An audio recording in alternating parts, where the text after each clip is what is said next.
तो स्वागत है आपका एक बार फिर से हमारे नए वीडियो में। और अभी हम लोग जल्द ही पार्ट 1 को कवर किए हैं। प्रेसिडेंट का जो पार्ट 1 था, प्रेसिडेंट ऑफ इंडिया, मतलब उससे रिलेटेड आज हम लोग वही पढ़ने वाले हैं और देखेंगे क्या है क्या नहीं उसके वीडियो के अंदर पूरा हम लोग देखेंगे। तो वीडियो से आगे बढ़ने से पहले मैं एक बार आपसे गुजारिश करना चाहूँगा, अगर आप लोग पार्ट 1 को नहीं देखे हैं तो एक बार पार्ट 1 को देख लें। वो थोड़ा सा बेसिक्स से मैंने बताया है कि क्या कैसे है क्या कैसे नहीं। तो पार्ट 1 में आप जब देखेंगे तो सब आपको डिटेल तभी, ऐसा नहीं है कि समझ नहीं आएगी, बट आप देख सकते हैं पार्ट 1 को भी जाके देख सकते हैं। मैं रिकमेंड करूँगा कि वो देख लें। वो थोड़ा सा क्या कहते हैं, मैंने एक बेस उसमें कवर किया है लिख के, ऐसे ही जैसे मैं पढ़ाने वाला हूँ इसमें। और ये भी वीडियो आपके समझ में आएगी, ऐसा नहीं है। मैं इसमें रिवीजन करा दूंगा आपको जो मैंने हम लोग ने पिछले वीडियो में कवर किया है। तो इसमें हमारा देखिए प्रेसिडेंट ऑफ इंडिया, जैसा कि मैंने बताया प्रेसिडेंट ऑफ, इसका कलर एक बार चेंज कर देते हैं, एक सेकेंड।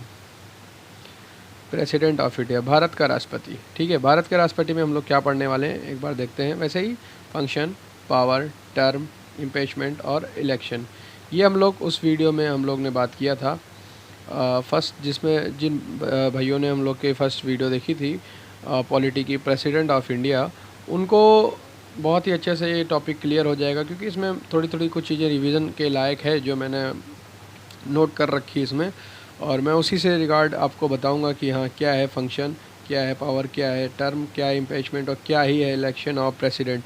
भाई इलेक्शन ऑफ प्रेसिडेंट क्या है, ये सबसे ज़रूरी चीज़, काफ़ी बार क्वेश्चन उठा है इससे। तो अब हम लोग पढ़ते हैं आगे बिना किसी देरी किए। तो पहले हम लोग का पढ़ते हैं भारत में राष्ट्रपति।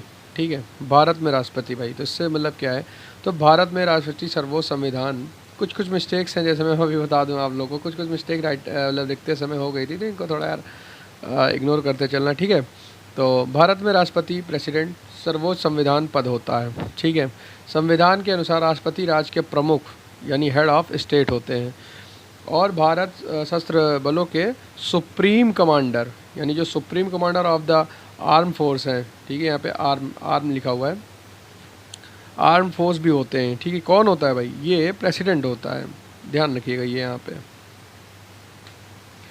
तो अब हम लोग कुछ मैंने जैसे बताया, मैं इसको डिटेल में नहीं बताऊंगा। जिन भी भाई को अगर डिटेल से देखना है वो फर्स्ट वीडियो जाके देखें, यानी पार्ट 1 देखें, और उनको समझ में आएगा। ये पूरा वीडियो रिवीजन तौर पे है, क्योंकि ये मैंने फर्स्ट पार्ट में कवर कर रखा है।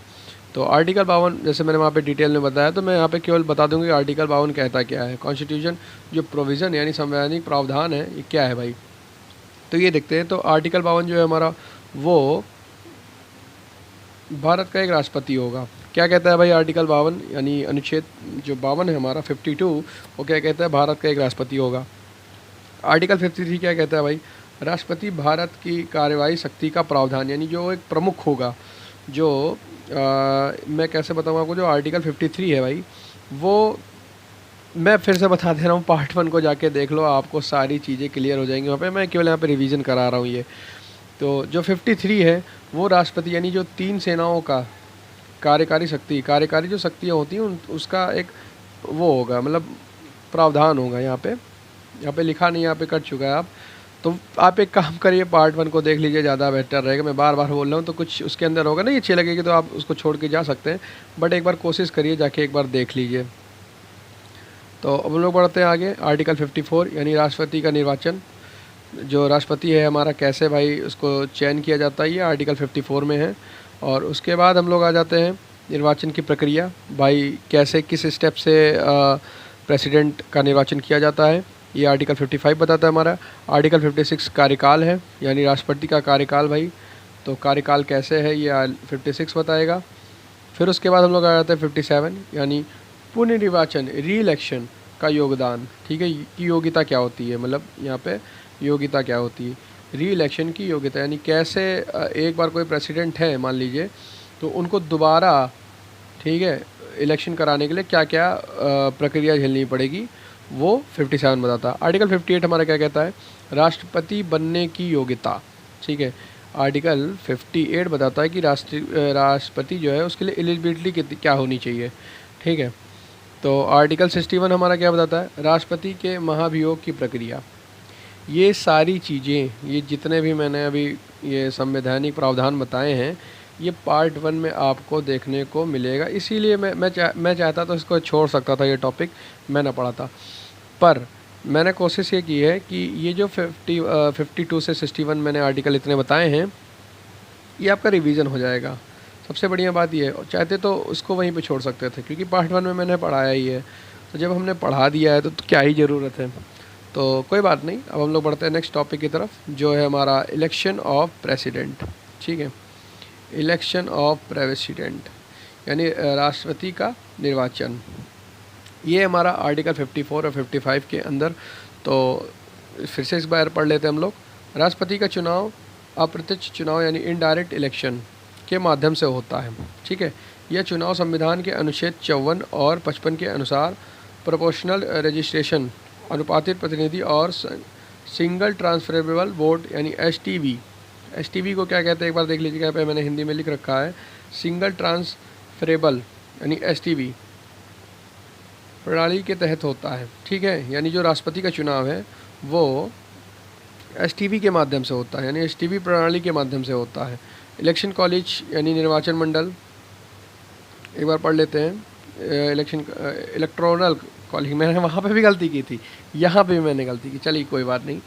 यहाँ पे हम लोग पढ़ते हैं निर्वाचन मंडल। राष्ट्रपति को निम्नलिखित निर्वाचन मंडल यानी इलेक्टोरल कॉलेज के सदस्य मिलकर चुनते हैं। जो सदस्य हैं उसके वो मिलकर चुनते हैं। कौन चुनते हैं भाई, कहाँ के सदस्य चुनते हैं? तो अगर आप से प्रश्न पूछ सकता है वहाँ पे कि राष्ट्रपति के जो निर्वाचन मंडल हैं, यानी एक बार आपसे क्वेश्चन इस पे पूछा था कि राष्ट्रपति के जो इलेक्शन होते हैं उसके कहाँ के सदस्य मतलब उनको चयन करते हैं, तो याद रख देखिएगा, निर्वाचन मंडल के सदस्य। कहाँ के? निर्वाचन मंडल के।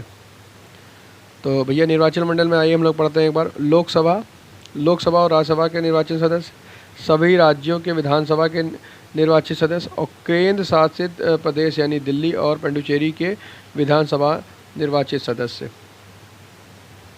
तो ये बार नोट रखिएगा ये बातें, ये सारी चीज़ें।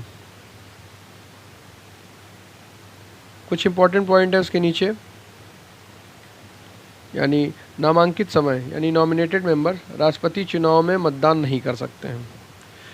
जो नामांकित सदस्य यानी जो नॉमिनेटेड हो चुके हैं वो राष्ट्रपति के चुनाव में मतदान यानी वोट नहीं डाल सकते हैं। ठीक है, और राज्यसभा और लोकसभा के मनोनीत सदस्य चुनाव में भाग नहीं ले सकते। क्या है मनोनीत? तो जो सदस्य मनोनीत है और वो लोकसभा और राज्यसभा में हैं तो वो चुनाव में पार्टिसिपेट नहीं कर सकते। कौन से चुनाव में?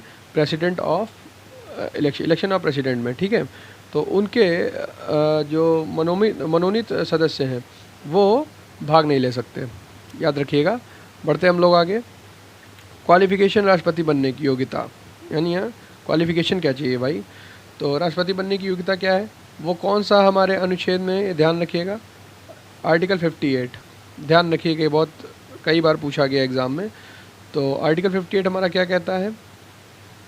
कोई भी व्यक्ति भारत का राष्ट्रपति बनने के लिए निम्नलिखित योग्यताओं को पूरा करना चाहिए। ठीक है, निम्नलिखित क्या है भाई? तो निम्नलिखित है भारत का नागरिक होना जरूरी है। ठीक है, भारत का नागरिक होना जरूरी है। कम से कम 35 वर्ष की आयु उसकी होनी चाहिए। लोकसभा का सदस्य बनने की योग्यता होनी चाहिए। किसी लाभ के पद यानी ऑफिस ऑफ प्रॉफिट पर नहीं होना चाहिए। लाभ का पद क्या है भाई? मैंने पिछली भी वीडियो में बताया था, एक बार हम फिर से बता देते हैं। अभी थोड़ा सा इंपॉर्टेंट फैक्ट एक बार पढ़ लीजिए, इंपॉर्टेंट पॉइंट। राष्ट्रपति बनने के लिए लोकसभा या राज्यसभा का सदस्य होना आवश्यक नहीं है। ठीक है, कोई अगर आपसे पूछे कि भैया ये बताइए, अगर कोई व्यक्ति है, यहाँ पे कोई व्यक्ति खड़ा है, तो अगर वो क्या कहते हैं लोकसभा या राज्यसभा का मेंबर नहीं है तो क्या वो राष्ट्रपति बन सकता है या नहीं बन सकता? तो वो नहीं बन सकता है। ठीक है, ऐसा कोई मतलब बन सकता है, ऐसा कोई नहीं है कि अगर आप लोकसभा या राज्यसभा के मेंबर हैं तो ही आप प्रेसिडेंट बनेंगे, ऐसा नहीं है, ऐसा नियम में नहीं है। ठीक है, आप अगर क्या कहते हैं लोकसभा और राज्यसभा के सदस्य होना आवश्यक, यहाँ पे लिखा भी नहीं। अगर आप लोकसभा या राज्यसभा के सदस्य नहीं भी हैं तो भी आप प्रेसिडेंट बनने के लिए एलिजिबल हैं। पर हाँ बनना या ना बनना तो आपके ऊपर है, बट ये मैं यहाँ पे एक पॉइंट बता रहा हूँ। कई बार क्वेश्चन में पूछा गया, कई लोग आपसे पूछ भी सकते हैं कि भैया लोकसभा और राज्यसभा का व्यक्ति अगर कोई है वो प्रेसिडेंट बन सकता है, मतलब लोकसभा और राज्यसभा में कोई व्यक्ति ना हो और वो प्रेसिडेंट बन सकता है या नहीं बन सकता। तो वो ऐसा कोई ज़रूरी नहीं कि वो उसमें मेंबर होना ज़रूरी हो, ठीक है। अगला पॉइंट हमारा क्या कह रहा है, राष्ट्रपति का चुनाव लड़ने के लिए 50 प्रस्ताव और 50 अनुमोदित होना आवश्यक है।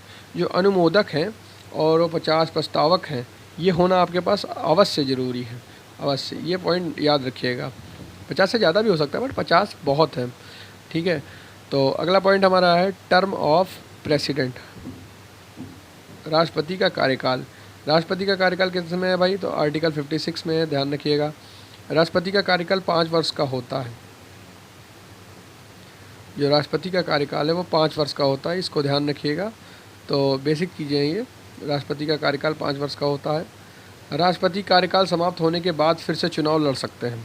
जैसा कि मैंने कहा ना कि री इलेक्शन के लिए क्या क्या है, तो अगर कोई भी, जैसे इस समय हम लोग भारत की राष्ट्रपति हैं श्री द्रौपदी मुर्मू जी, तो वो जो क्या कहते हैं, अगर मान लीजिए उनका जो पीरियड है 5 साल का पीरियड, वो अगर ख़त्म हो जाता है, यानी उनका टाइम लाइन ख़त्म हो जाता है 5 साल का, तो वो दोबारा वो क्या कहते हैं इलेक्शन के लिए खड़ी हो सकती हैं और दोबारा क्या कहते हैं प्रेसिडेंट बन सकती हैं, ठीक है।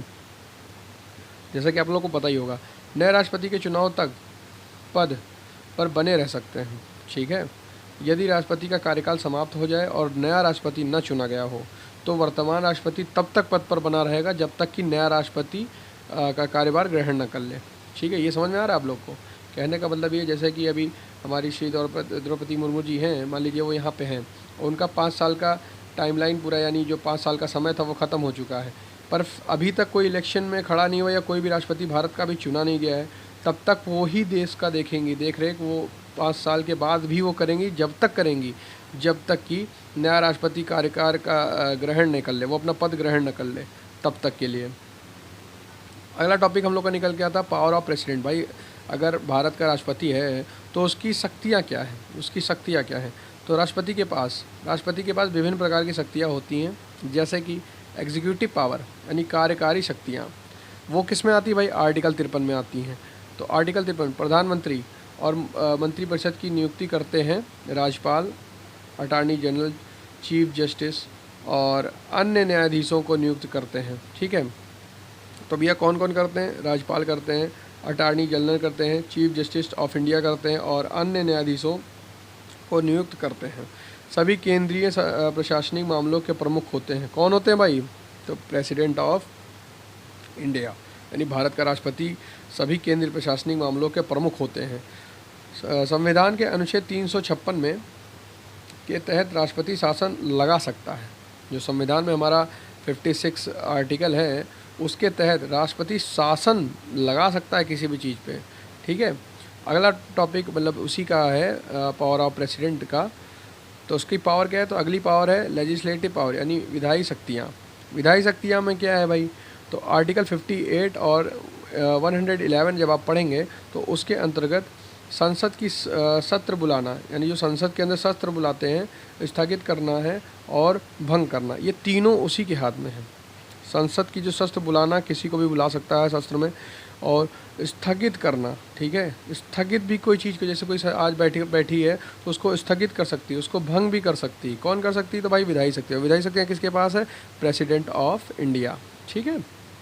लोकसभा भंग करने का अधिकार किसके पास है भाई, तो लोकसभा भंग करने के पास प्रेसिडेंट ऑफ इंडिया के अंतर्गत इस लेजिस्लेटिव पावर में आ रहा है। संसद में विशेष संबोधन देना, ठीक है। तो आर्टिकल 57 के तहत संसद में विशेष संबोधन दे सकता है प्रेसिडेंट हमारा भारत का।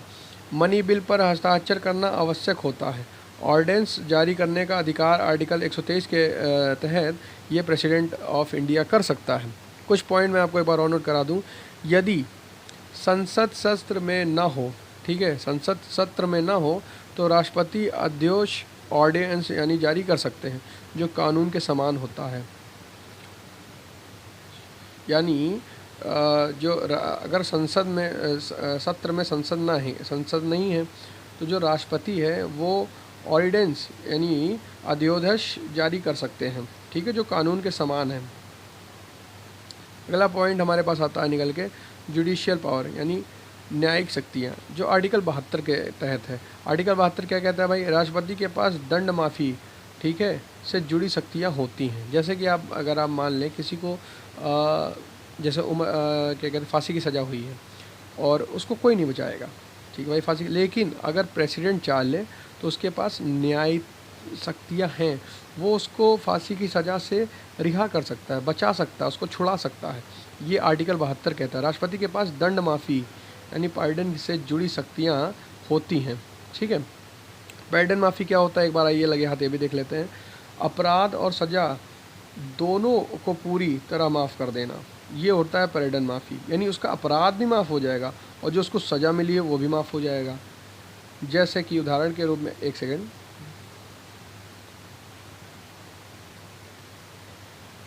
यानी जो अपराध हुआ है, जैसे मुझसे कोई अपराध हुआ, ठीक है, मैंने किसी के घर चोरी वोरी कर ली, ठीक है, मुझसे अपराध हुआ, ठीक है, और उसकी सज़ा जो होगी वो मुझे मिल के रहेगी।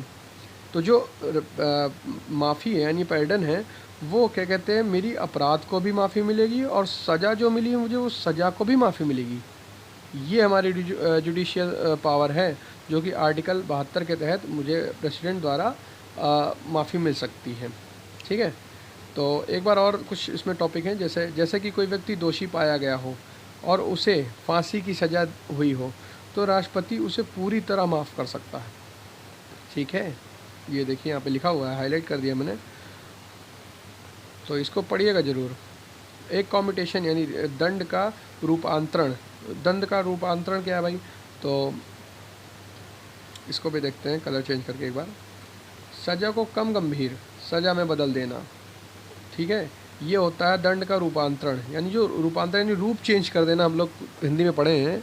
तो कॉम्पिटिशन का मतलब होता है किसी चीज़, जो कोई सज़ा मिली हो तो उसको फांसी की सज़ा मिली हो तो उसको कुछ साल की सज़ा दे के चेंज कर देना। जैसे फांसी में तुरंत मार दिया जाएगा तो उसको 10 साल की सज़ा दे देंगे, 10 साल क्या कहते हैं जेल में रहेगा। उम्र कैद हुई हो ज़िंदगी में, जब तक ज़िंदा रहेगा तब तक जेल में रहेगा, तो उसको उसकी जगह 5 साल की सज़ा दे देते हैं, 5 साल जेल में रहेगा, बाकी की उम्र छूट सकता है। तो उदाहरण के लिए यहाँ पे लिया मृत्युदंड को आजीवन कारावास में बदल देना, ये है दंड का रूपांतरण, ठीक है। फिर उसके बाद आता है दंड में राहत। दंड में राहत क्या है भाई, तो ये भी देख लीजिए। सज़ा की अवधि को कम कर देना, लेकिन सज़ा को प्रकार वही रहता है। जैसे कि 10 साल की सज़ा को घटाकर 5 साल कर देना। जैसे मैंने कहा नहीं अभी कि अगर आपको आजीवन मिला हो यानी 90 वर्ष, कितने भी वर्ष का सज़ा मिला हो, तो उस वर्ष को घटा के 5 साल कर देना, 4 साल कर देना, उनके ऊपर है। तो ये होता है दंड में राहत, उसको कुछ तो राहत मिली लेकिन दंड तो मिल के रहेगा, ये है। फिर उसके बाद दंड में विश्राम, विशेष परिस्थितियों में जैसे गर्भवती महिला में सज़ा, ठीक है, जैसे कुछ कंडीशन में गर्भवती महिला भी क्या कहते हैं जो दोषी पाई जाती हैं, उसमें जो सज़ा मिलती है कुछ समय के लिए उसे टाला या कम किया जा सकता है। जैसे कि उसका जब तक वो जो पीरियड चल रहा हो सब चीज़ का, जैसे 9 महीने 10 महीने जितने सबका भी होता हो, तो उसको टाला जा सकता है, ठीक है, कि आफ्टर प्रेगनेंसी उसको कर दिया जाए या फिर उसको कम कर दिया जाए या फिर दिया ही न जाए। ये सब चीज़ें प्रेसिडेंट के आर्टिकल 72 के अंतर्गत आती हैं। तो दंड में स्थगन यानी सज़ा को अस्थायी रूप से रोक देना, ठीक है, उच्च अदालत पर अपील की जा सकती है। जैसे उच्च अदालत यानी हाई कोर्ट जो है, उसमें सब में ये सब चीज़ें हैं। तो आप लोग एक बार इसको रीड करके कॉपी में नोट करना चाहें नोट कर सकते हैं, ठीक है। तो ये सारी चीज़ें हैं, ये सभी शक्तियाँ मृत्युदंड यानी डेथ सेंटेंस के मामलों पर भी लागू होती हैं। राष्ट्रपति इन शक्तियों का प्रयोग केवल केंद्र सरकार के मामलों में कर सकती है, क्योंकि आर्टिकल 72 सिर्फ केंद्र सरकार के अधीन अपराध पर लागू होता है। ये ध्यान रखिएगा, बहुत बड़ी चीज़ है। कई बार क्वेश्चन आपसे आ सकता है कि राष्ट्रपति किन किन मैटरों में अपना ये आर्टिकल 72 या फिर इससे रिलेटेड क्या क्या चीज़ें जो पैरेटन होती है, माफ़ी होती है, इस किस किस चीज़ में कर सकती है। तो ऑप्शन में आपको दे देगा कि भैया केंद्र सरकार है, राज्य सरकार है, तो उसमें आप केंद्र सरकार ही लगाइएगा कि यहाँ पे केंद्र सरकार के अधीन ही लिखा हुआ है, ठीक है। केंद्र सरकार के अधीन अपराध पर ये लागू होता है। और राज्य सरकार यानी और राज्य सरकार से जुड़े मामलों में ये शक्तियाँ राज्यपाल यानी गवर्नर के पास होती हैं, जो आर्टिकल 161 है यानी 161, यहाँ पे इसको नोट कर लीजिएगा। बहुत बढ़िया बातें मैं बता रहा हूँ आपको। 161 के अंतर्गत राज्यपाल गवर्नर को क्या के पास होती हैं, जो स्टेट के मैटरों में अपना ध्यान कर सकते हैं, कुछ उससे रिलेटेड है। अब हम लोग बढ़ते हैं अगले टॉपिक, जिस हमारा फाइनेंशियल पावर यानी वित्तीय शक्ति है, जो 110 आर्टिकल है, यानी आर्टिकल 110, 110, 110। तो बजट पेश होने से पहले राष्ट्रपति से मंजूरी होनी ज़रूरी है। जो बजट पेश होता है उससे पहले हम राष्ट्रपति से सलाह वलाह बातचीत करके उससे पहले मंजूरी उनकी हाँ ही भरवा लें, फिर कुछ काम करते हैं।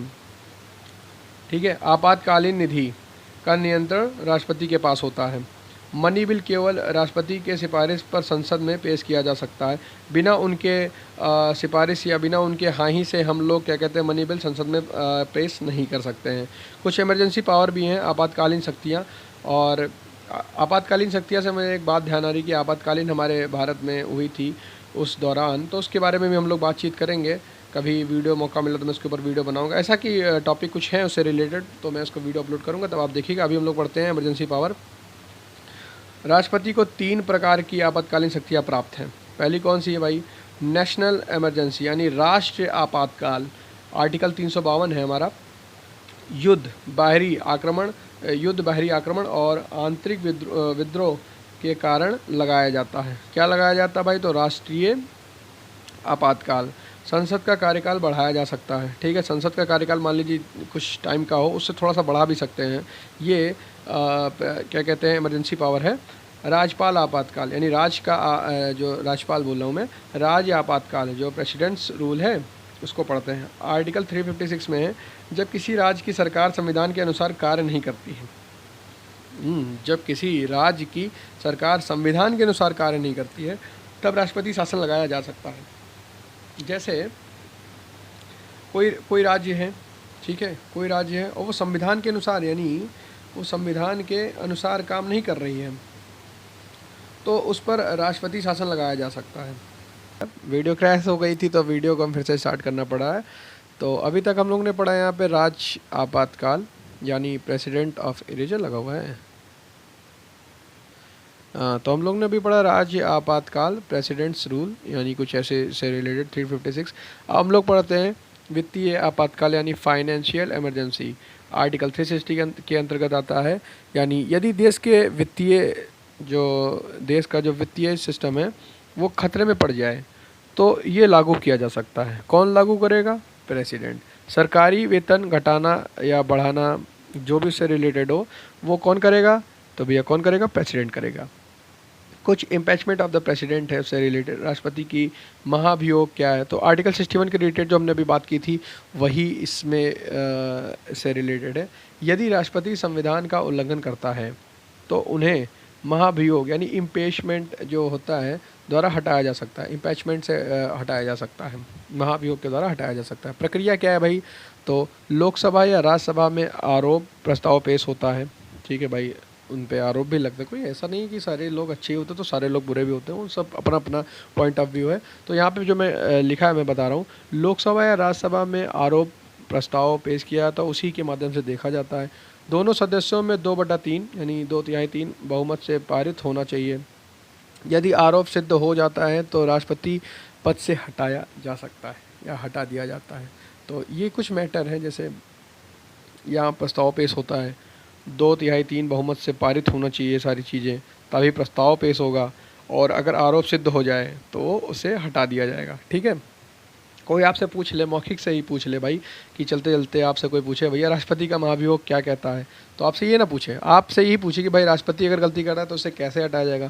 तो उसकी प्रक्रिया क्या है? प्रक्रिया आप यहाँ से डिस्क्राइब करिए कि लोकसभा या राज्यसभा में आरोप का प्रस्ताव पेश होगा और प्रस्ताव पेश होने से पहले आप देख लीजिए 2/3 के बहुमत से पारित होना चाहिए। 2/3 के बहुमत के बाद उसे आरोप को सिद्ध होना चाहिए और जब वो सिद्ध हो जाए राष्ट्रपति को पद से हटा दिया जाता है कि हाँ ये उसने गलती की है, उसका क्या कहते हैं महाभियोग है, उसे तुरंत हटा देना चाहिए। कुछ इंपॉर्टेंट पॉइंट्स हैं उसे पढ़ लेते हैं। अब तक किसी भी भारतीय राष्ट्रपति पर महाभियोग नहीं चलाया गया है। ठीक है, महाभियोग एक बार देख लेते हैं। यहाँ पे जैसे ये है, कलर चेंज कर देते हैं, कलर का बड़ा थोड़ा दिक्कत है। वही कलर तो है भाई, कुछ कलर क्या ले भाई, चलो पिंक कलर तो पहले से ही है, अरे कोई लो यार। तो महाभियोग एक संविधान प्रक्रिया है जिसके माध्यम से राष्ट्रपति को संविधान का उल्लंघन यानी वायलेंस ऑफ द कॉन्स्टिट्यूशन के आरोप में उनके पद से हटाया जा सकता है। ठीक है, तो ये इम्पीचमेंट है। इम्पीचमेंट में ध्यान रखिएगा। सरल शब्दों में हम लोग जान लें तो जब राष्ट्रपति संविधान का पालन न करे या उसकी अवहेलना करे तब संसद उसे विशेष प्रक्रिया द्वारा हटाने की कोशिश कर सकती है। इसी प्रक्रिया को महाभियोग यानी इम्पीचमेंट कहते हैं। यहाँ पे मैंने प्रक्रिया बता रखी है, आप इसको बहुत गहराई से पढ़ें और बहुत ही अच्छे से हमने मेहनत से टॉपिक ढूंढ के कवर किए हैं। तो वीडियो अच्छी लग रही है प्लीज़ यार एक लाइक्स तो कर ही दो यार, कुछ थोड़ा अच्छा लगे कि हाँ वीडियो अच्छी बनी है।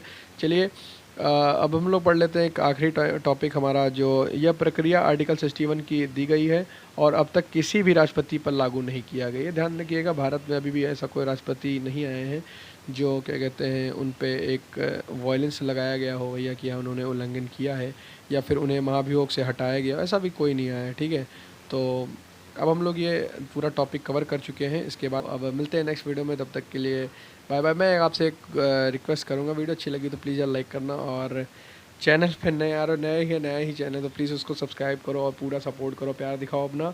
और मैं आपका छोटा भाई और आपसे इतना रिक्वेस्ट करता हूँ, प्लीज़ सब्सक्राइब कर देना और मिलते हैं नेक्स्ट वीडियो में। ऐसी अच्छी वीडियो लाएंगे। और अभी हम लोग ने बस प्रेसिडेंट ऑफ इंडिया कवर किया, इसके बाद हम लोग वाइस प्रेसिडेंट पे अभी हम लोग आएंगे। ये प्रेसिडेंट ऑफ इंडिया हमारा पूरा कवर हुआ है। भारत के राष्ट्रपति से रिलेटेड जितनी भी चीज़ें, उसका फंक्शन, पावर, टर्म, इम्पीचमेंट और इलेक्शन, इससे सारी रिलेटेड अब। और इसके ऊपर अब वाइस प्रेसिडेंट भी जा सकता है, तो वाइस प्रेसिडेंट का टॉपिक मैं अलग से लाऊंगा, जल्द ही लाऊंगा, क्योंकि अपनी भी पढ़ाई रहती है, कुछ अपना भी पढ़ते लिखते हैं और थोड़ा बहुत टाइम निकालते हैं कि जो भैया हमारे क्या कहते हैं वीडियो बैच अफोर्ड नहीं कर सकते, उनको मैं छोटी छोटी चीज़ें बताने की कोशिश करूँ कि हाँ ये सब से रिलेटेड है। तो मिलते हैं हम नेक्स्ट वीडियो में, तब तक के लिए जय हिंद जय भारत।